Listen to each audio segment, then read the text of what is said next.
검찰 공소장, 김성태 회장에 대한 검찰 공소장이 A4 용지 45장 분량이랍니다. 그래서 비상장 회사 페이퍼 컴퍼니 5개 이런 건데, 여기서 가장 핵심적인 포인트가 하나 있습니다. 그 금고직이라고 하죠. 모든 현급 출납에 대해서 빠삭하게 알고 있는 사람, 김성태 전 회장의 오른팔 재경 총괄본부장이라고 하는 사람. 네, 지금 저 사람입니다. 지금 뭔가 후드를 깊게 눌러 쓰고 안경 쓰고 마스크를 크게 하고 지금 저 뒤따라 들어오는 저 사람입니다. 재경 총괄본부장. 김성태 회장의 매제, 여동생의 남편. 이제 저 사람이 들어왔습니다. 지난 일요일 날, 토요일 날 들어왔군요. 저 사람이 왜 들어왔을까요? 처음에는 뭐 안 들어간다, 뭐 송환 거부 소송도 내고 그랬는데 그냥 입장을 갑자기 돌변해가지고 들어와버렸거든요. 그러면 검찰 조사에서 또 진술 거부권을 행사하려고 들어온 걸까요? 아닙니다. 들어온다는 것은 태국에 있지 않고 재판을 계속 항소심으로 올리고 뭐 이렇게 해가지고 불법 체류 신부님에도 불구하고 계속 재판을 물고 늘어질 가능성이 있었는데 그걸 다 포기하고 그냥 들어와버린 이유는 그렇습니다. 김성태 회장님이 들어오라 해서 들어온 겁니다. 저는 그리 봅니다. 그럼 김성태 회장은 왜 들어오라고 할까요? 자기한테 불리한 진술을 할 수 있는 사람이면 한 사람이라도 안 들어오게 해야 될 텐데 왜 들어오라고 했을까요? 들어오라고 한 것은 와서 네가 알고 있는 거 다 얘기해, 이런 뜻입니다. 왜? 그건 너하고 내가 뒤집어 쓸 일이 아니라 이재명에 대한 일이었잖아. 이화영 경기부지사에 관한 일이었잖아. 안부수 아태엽 회장에 관계되는 일이었잖아. 저 사람들이 뒤집어 써야 될 죄를 왜 너하고 내가 뒤집어 쓰니? 들어와서 다 얘기해. 네가 알고 있는 거 숨기지 말고 다 얘기해. 이렇게 된 거죠. 그래서 김성태 회장 입장에서는 이제 그 당시에 그 경기도 일당들, 경기도 사람들, 지금 경기도 도민들께서 이 방송 보고 계시는데 죄송합니다. 저도 주소가 경기도로 되어 있습니다. 경기도에 살고 있습니다. 이 말하다 보면 이렇게 브레이크가 잘 안 걸립니다. 아무튼 그 경기도 청사에 있었던 그 일당들 이렇게 말해 보겠습니다. 이재명 지사, 이화영 부지사, 안부수 아태엽 회장. 우리가 그런 사람들한테, 그런 사람들을 도와주려고, 그런 사람들의 강요에 못 이겨서, 그래서 우리가 했던 거지. 우리가 자발적으로 한 건 있니? 우리가 북한 쪽하고 무슨 선이 있어? 아니 쌍방울 아니라 우리보다 몸집이 훨씬 10배, 100배쯤 큰 그런 대기업들도 북한하고 직접적으로 다이렉트리 닿을 수 있는 선이 어디가 있겠어? 거기에는 다 아태엽이면 아태엽, 조선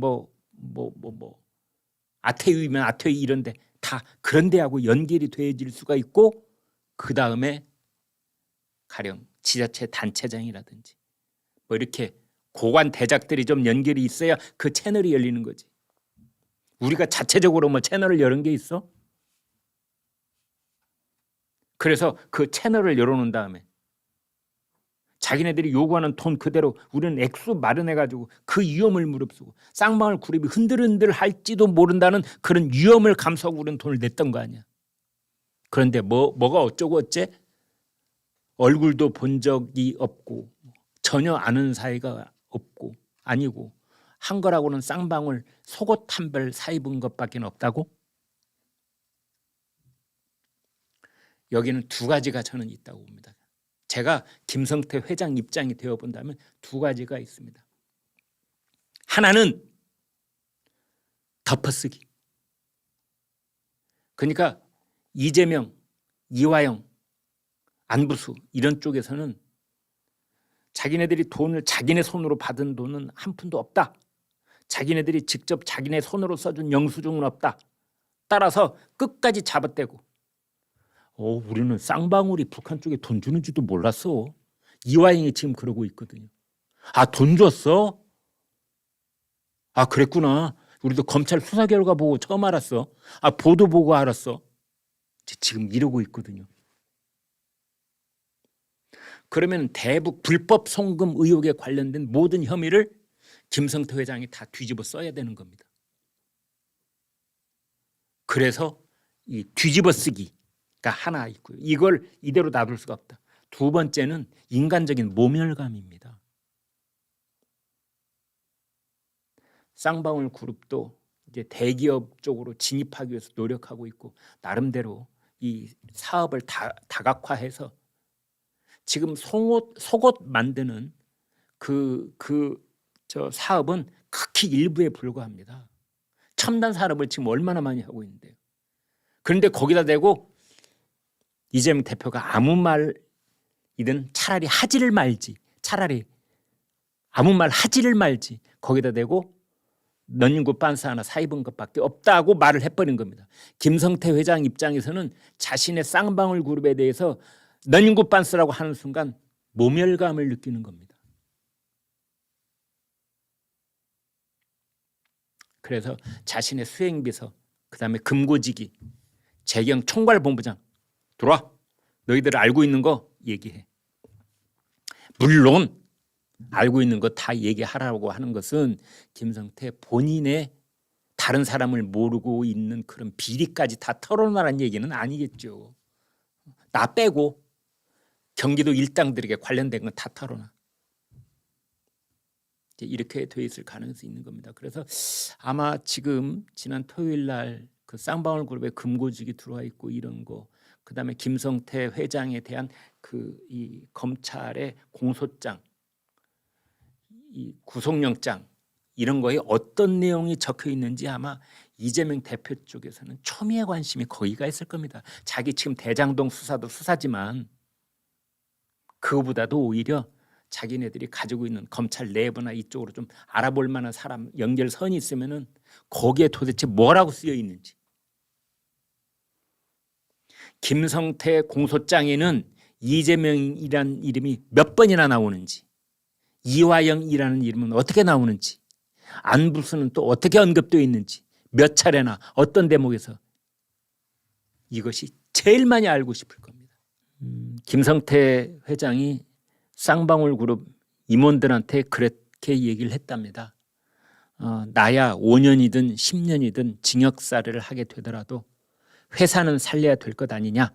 있는 그대로 사실대로 검찰 조사를 받자. 이렇게 얘기를 했다는데, 우리나라에는 그 법 제도에 플리바게닝이라는 게 없는데 아마도 비공식적으로 이제 플리바게닝